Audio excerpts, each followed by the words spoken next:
Hi everyone, welcome to Dharma Herbs Dose of Dharma, and this is your dose of Dharma for today. And now we shall go to the Q&A for the stanza, Reverence and Humility, Contentment, Gratitude, and Timely Listening to Dharma, these 5 blessings. So, regarding, the questions are a little bit mixed up, so just say the questions, it may not be in order, alright? So there's someone who says, Bande, I am good enough myself. Why should I learn from others? Okay, that means that maybe people who ask these questions, maybe they feel that their life is good enough for them. In their life, they don't have much suffering. They don't have much, and they feel that they know everything already. Why should I learn from others? Well, in regards to this, if you are talking about worldly crafts, worldly skills, like, being an economist, being a barista, being a reminder, etc. If you're in a job, alright? If you're in a job, then if you're earning enough to bring bread on the table for your family, that means you're earning enough to support your family, right? Then one may think, I'm good enough already. I have a stable income. I have a loving wife or a loving husband. I have wonderful kids. Yeah, why should I learn? Why should I learn more like that? Well, if you're okay with that, if that is permanent, if that's gonna be like that all the way until you're old, well, no problem. But if one wants to live to the best of their potential, then there is never good enough. Even when we listen to some talks about famous entrepreneurs and famous people in the world, and even they are reading, every day, even though they are old. Even though they have retired, even though they have already got what they want in life, but they are still continuing to read and to improve themselves and all that. So it's not like greed, but if we look at it from the perspective of bringing out the best potential that you can achieve, in order to bring benefit to others, then of course there will always be things that we need to learn. For example, if you are a boss of a company, then we can always learn, how can I interact better with my employees? How can I interact better with my clients?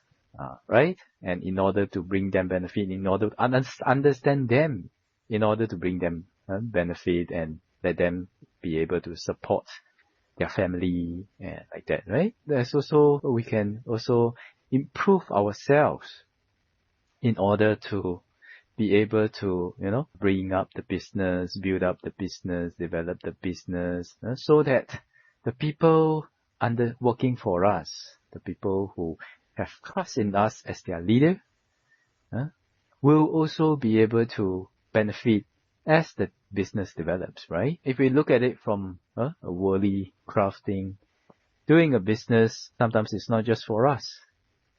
Is also for the benefit of our employees, right? That is from a loving kindness style of management now, of course.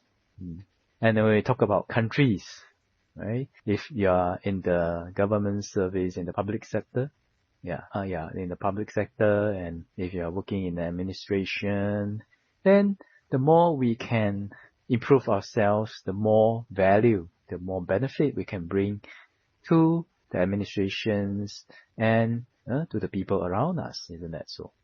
Just being a good and happy person ourselves will be able to bring up the spirits of people around us, right?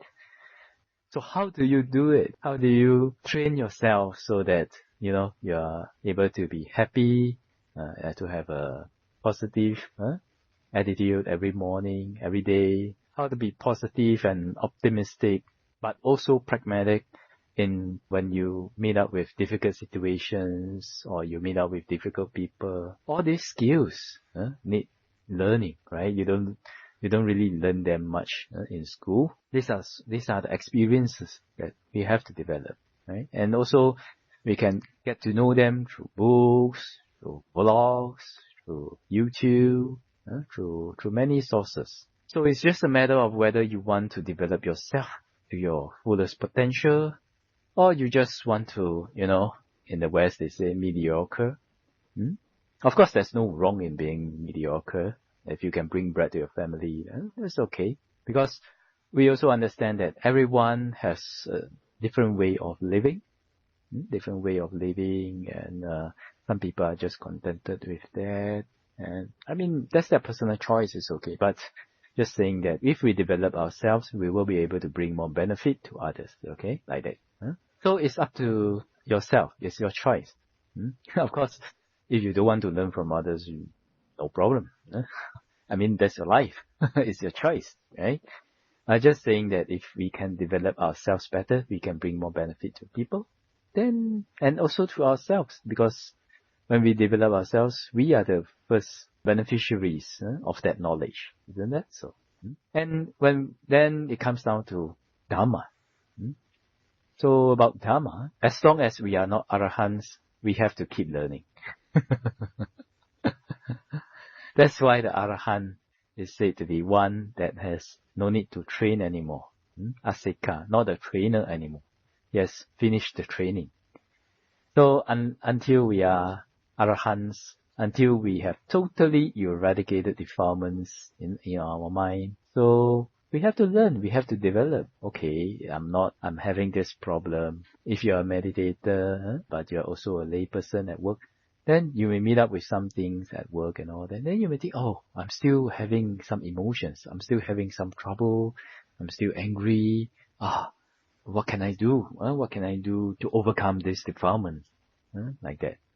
Then especially for like full-time practitioners, full-time meditators, full-time practitioners like monastics and lay yogis who are meditating full-time in the monasteries, then that is something that we can learn, we can develop every day. Because sometimes, the fallen leaves are also reminding us that things are impermanent. And then as the wind blows, there's a lot of things to learn from nature. Seeing the Dharma in the nature, seeing how cause and effect works in nature. That is for the more general understanding, if you live in the forest, like that. But also, as long as we are not Arahants, as long as we are still practicing, then we need to, if we have this mind that I'm good enough, I don't have to learn anymore. You don't have to give me instructions anymore. I don't have to report in the meditation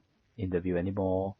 Then that will be our limitation. And that's actually a little bit dangerous because we haven't got to the point where we can meditate independently. If we haven't reached that stage, then we should try to be humble and then try to have a mindset that, there are many things that I still don't know. Okay, I need to learn, like that. So for the lay person, it's like that. From a Dhamma practitioner, we can develop this kind of a humility in us, like that.